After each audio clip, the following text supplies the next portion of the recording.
My Mitsubishi Gto has decided to take on smoking.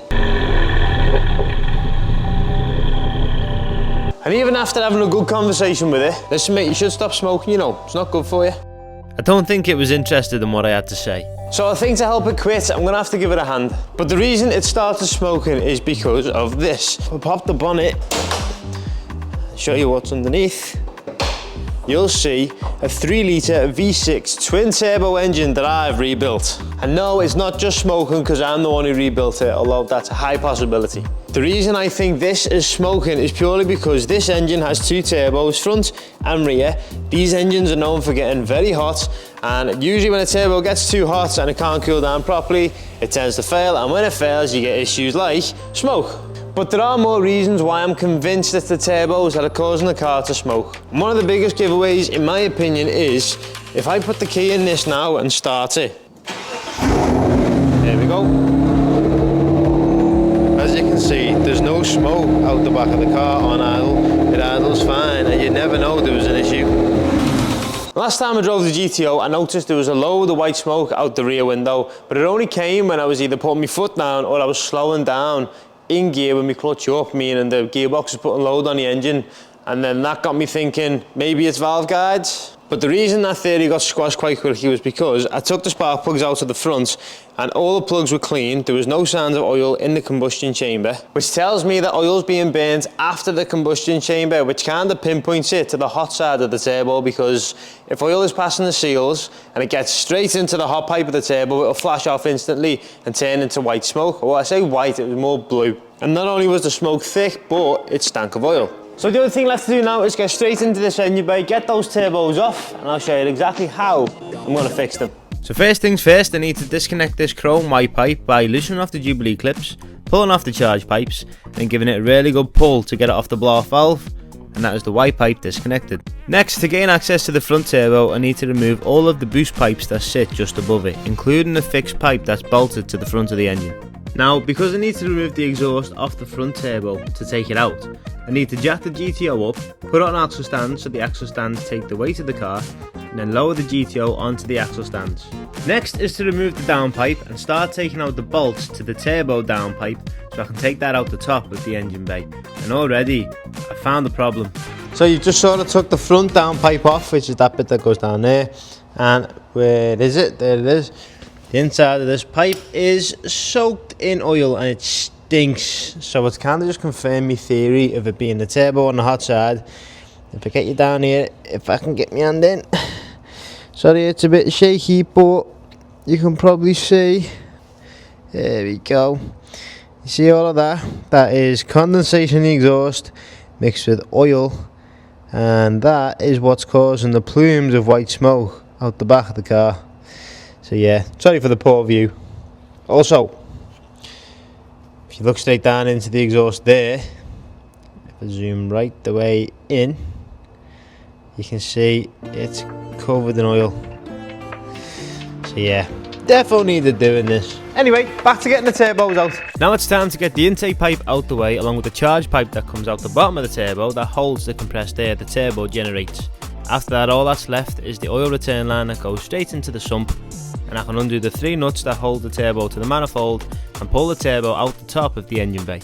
And that is now the front turbo successfully removed. So now that's the front turbo off, and there's a nice big hole where it used to be. There it is on the floor.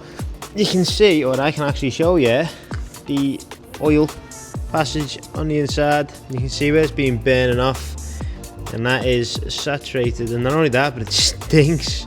But I haven't even looked on the intake side yet, and that doesn't look too bad, to be fair. So I think my theory on it being on the exhaust side is more than likely true. The only thing I do want to test is play on the shaft. Look at that. I'm no turbo expert, but when your turbo shaft moves about like that, even I know that's not good. Yeah, so that one's toast. Now it's time to get the rear off. The funny thing is, that's actually the easier one to get off, as you've just seen, but now I need to get down the back and get behind all of this to get the turbo out from down there. So this is going to be a challenge, but I'll show you everything it takes to get that stupid thing out. I can already tell my hands are going to be battered after this. Now it's onto the rear turbo, and to get that out I've got to remove the solid mount charge pipe first, but because it runs under the throttle cable I need to pull the throttle cable off first, get that out the way, and now I can pull the solid pipe out. So now I've got that intake pipe off with the heat shield on the back. You can actually see the rear turbo, and there it is there. So there's a heat shield on the front, heat shield on the back, and oil feed on the top, a coolant feed on the back. This one's coolant fed, but the front one I got was oil cooled, which isn't technically right, so there should be another hole there for a coolant pipe, but this one wasn't, probably why it failed.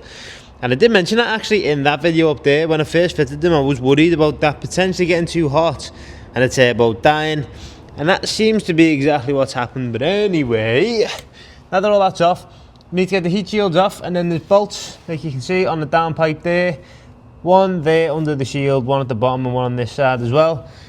And then it's just the intake pipe over there.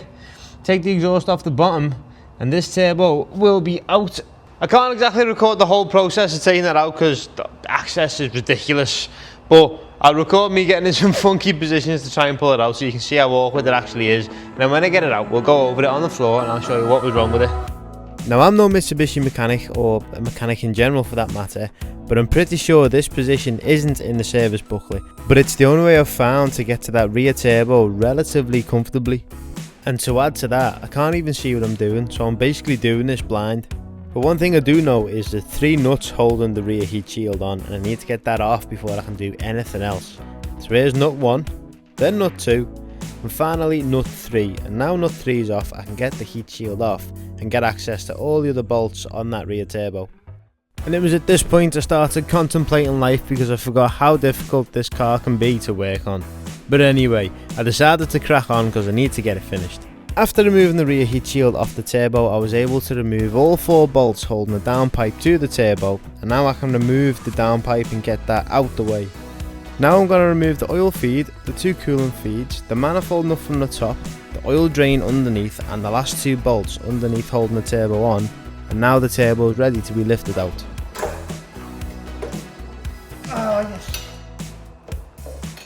and go for that, and there it is, the rear turbo.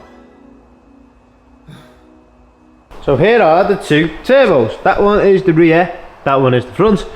And like I said before, the front is the worst because that is actually covered in oil, which means it has let go and it has failed. The rear isn't that bad, but I have Frankenstein this core together before.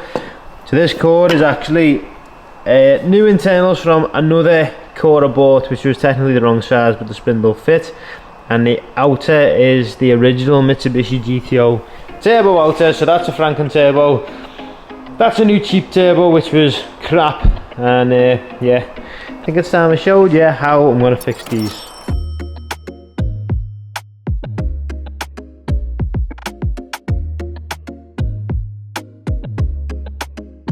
So these are some brand new turbo cores for the Mitsubishi Gto from Millet.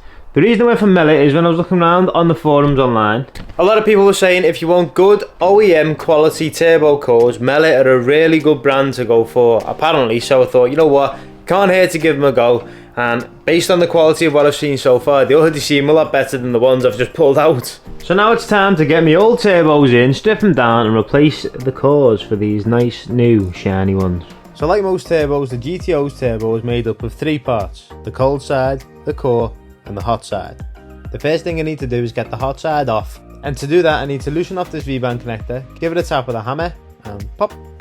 Now that it's off, you can see the hot side of the rotating assembly is covered in oil, which means the seal's probably gone, and that's how the oil was getting into the exhaust. Now I'm no turbo expert, but I know the shaft shouldn't have that much play in it.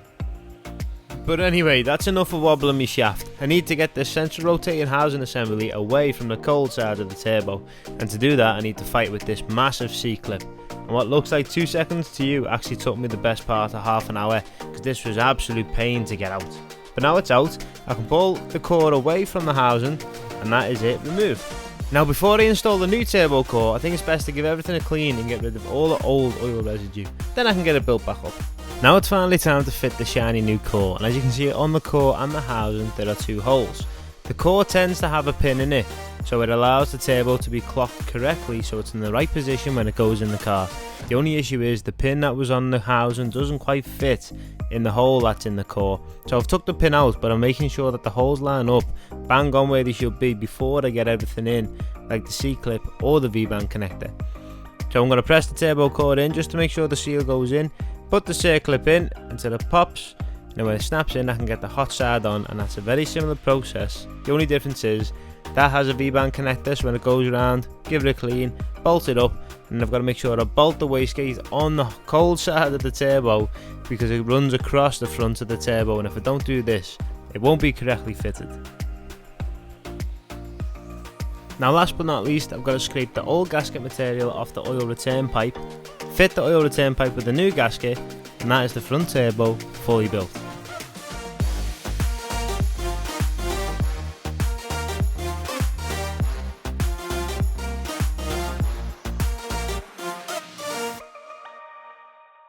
So that's both turbos rebuilt with fresh cores, and now it's time to get them back in the GTO.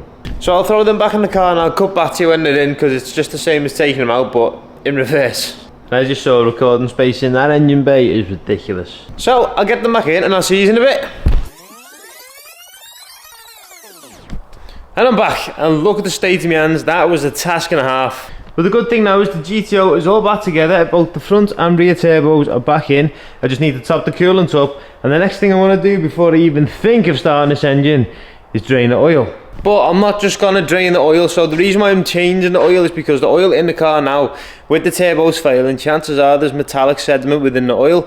If I run the car with the oil in it now, the oil could potentially brick the new turbos and I'm back to square one. So this is my plan. I'm going to drain the oil, fill it with this with a fresh filter and some Wins engine flush. The reason I'm putting the filter in is also because the filter will have sediment in, so I might as well change it now for £7. It's not worth the risk of leaving it. So I'm going to fill it with oil, fresh filter, fill it with Wins engine flush, run it on idle until it gets to temp. Then I'm going to drain that oil, take that filter out because all the flush will be in it with all the crap that's in the engine.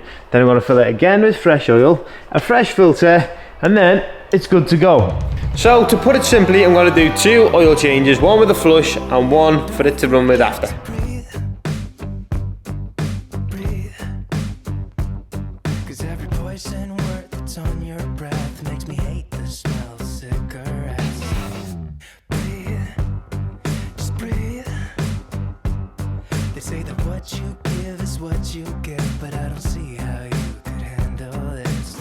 Now that the oil's being changed for the sacrificial oil, I need to run the GTO's engine and let it idle until it gets up to temp.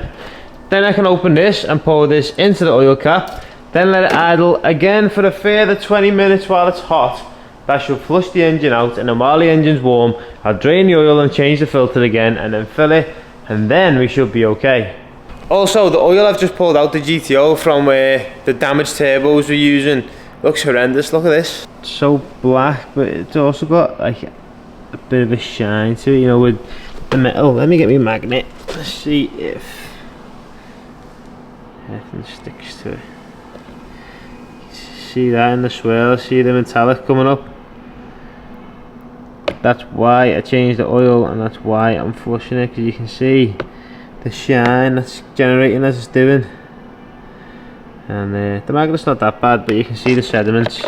Because if it's aluminium, it won't be magnetic, but it'll still shine in the oil. So if we give it a stir like this, you can see oil's got metal fragments in it, and I'm so glad I'm changing it.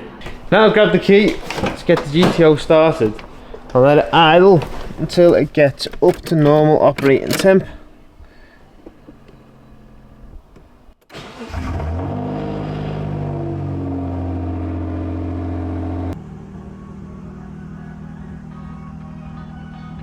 Now that the GTO is up to temp, it's time to turn it off, add the engine flush and let it idle for another 20 minutes.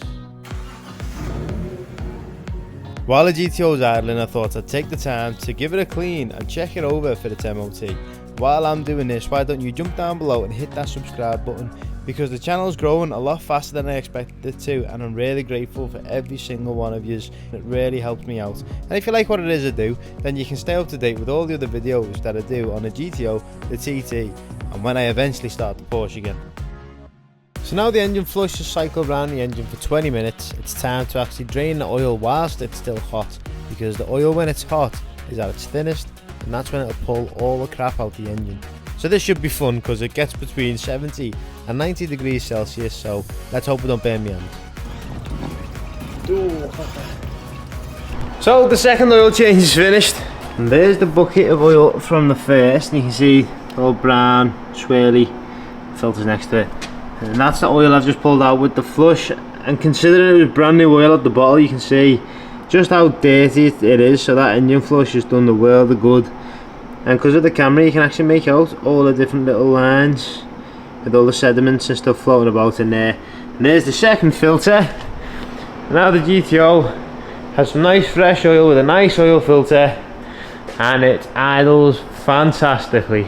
So 2 new turbos, 2 oil changes, and a lot of hours of work, along with a lot of cuts and bruises on my hands, but it was definitely worth doing because now I can actually use the car again, and it's due its MOT, so we need to go take it there and get it to pass. But while I'm on my way out, I think I might go and give it a clean because it deserves that. It's been sat for a while and it's a bit dirty now, but that is it. The GTO's got fantastically new turbos, and it should idle and run a lot better than it did without all of this smoke. And if you've made it this far, you obviously have an interest in either Japanese cars or the GTO. So in 2 weeks time, I think it is, the 17th or the 18th of April, I'll be going to JAFFest with the GTO. I'll be on Lightwork stand, so if you want to come see the car and you want to come see me, come over and say hello, because it'd be nice to meet the people who actually watch the videos and follow along with the car. And it may not have been in a wreck or anything like that, but this car has a story to tell, and you can tell just by looking at it. But anyway, that's going to be it for this video, guys. I can finally go and wash up. The GTO's finished and made up, so I'm going to leave it there. But if you like what you've seen today, remember to like, comment, subscribe, hit that notifications bell so you get an update every time I post a video, and I'll see you in the next one.